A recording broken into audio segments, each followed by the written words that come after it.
Well, they would take us out after they trusted us that we wouldn't shoot each other.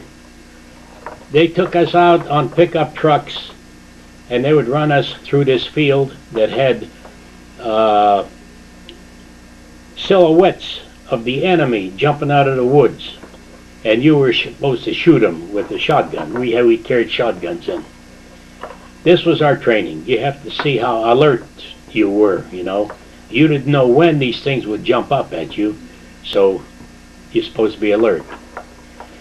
And they had these big screens where they had the airplanes flying across the screen, the silhouettes of the airplanes, and you were supposed to shoot them. It's like one of your games they have on television nowadays.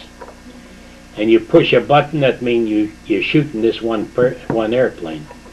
So it designates whether you shot one of ours or whether you shot a German or one of the enemy. That was nice. Bombed a lot. We'd done a lot of bombing in Austria, Yugoslavia, Munich, Italy.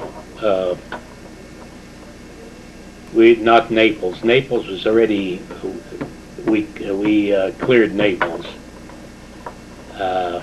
What kind of places were you bombing? Marshalling yards in Yugoslavia, marshalling yards in Austria, Romania, Hungary. Romania and Hungary, we would usually bomb the refineries there. And they were pretty good shots there with their flak. They were on railroad cars, and they would move these cars over the mountains, and boy, they'd stay right up with you all the time. And flak? What's flak? And flak. Well, what is flak? A flak is a overgrown hand grenade.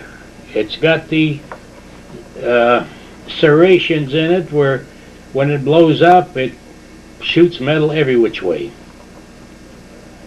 And that will usually put an engine out or puncture your gas tanks or whatever. And do you guys ever get hit by flak? We didn't. We got hit one time. Yeah, we got hit in a gas tank, but it wasn't a big one. So we got that fixed up. We did get hit. Our cables, our trim tab cables were hit one time. They were severed.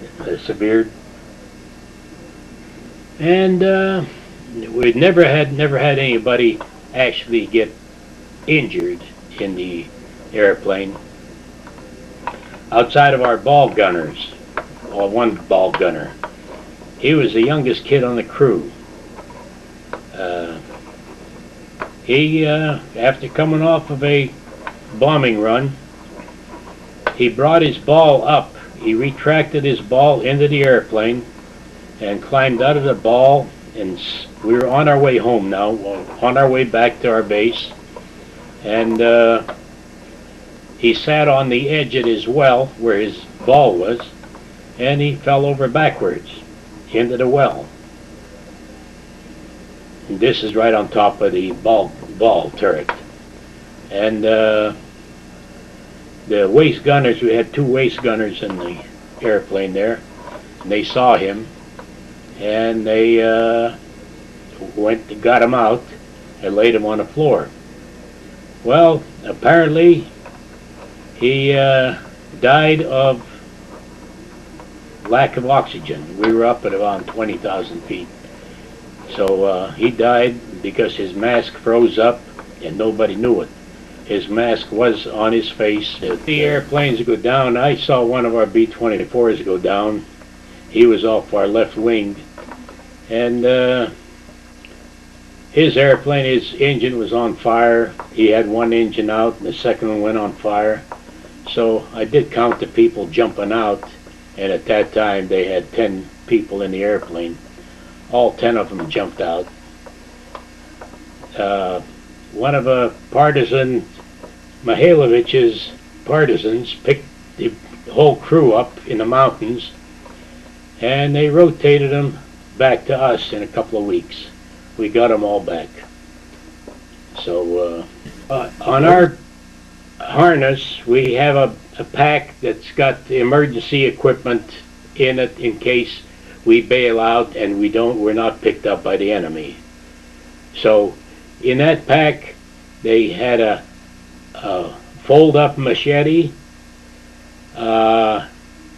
shotgun shells for the 45 that we carried, and compasses, and they had maps on handkerchiefs and stuff in case, so as we know which way to go if we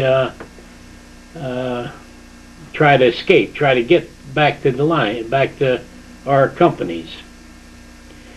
And they would, before we would pick up a sealed kit, which was about 4 inches square. It was a plastic escape kit, actually. Now they tell me, I've never seen one, never opened one. You couldn't open them because they would know you opened it. In there they had gold sealed money, $49.50. Why that, I don't know. But I can see the $49 if you want to buy your way out of trouble, you know. And this we always turned in when we came back off the mission, because they didn't want it lost. Because, oh, and in this pack we had morphine and the needles to administer morphine. And if anyone was shot and in pain, they said you can give them a shot right through their clothes and everything, just shoot the stuff to them to relieve their pain. And they always told us, again, I don't know whether this is true, I never ran into anybody that said it was true, if you bailed out anywhere near Switzerland, and if you bailed out in the water, that would be good. You come out of the water and anybody that picks you up in Switzerland, you tell them you're a shipwrecked sailor, and they have to keep you in Switzerland till the end of the war. And I imagine I know they had people there, because when they were released, they really had a lot of Swiss watches and all kind of goodies, and they'd tell stories about living in mansions, and they had all the entertainment they wanted. And the reason this was this way was Switzerland had a deal with the Germans and the U.S. Any soldier that was captured in Switzerland, the Swiss people would have to turn him over to the Germans. If a German soldier was captured in Switzerland, they were supposed to turn him over to the Americans. But if they're shipwrecked sailors, they interned them in Switzerland till the end of the war. Again, this is the story we got when we were in Battaglia. We would fly a stripped down B-24 that had kind of throw seats together. They would fly the boys over to Naples so as they can get on the ferry and go to the Isle of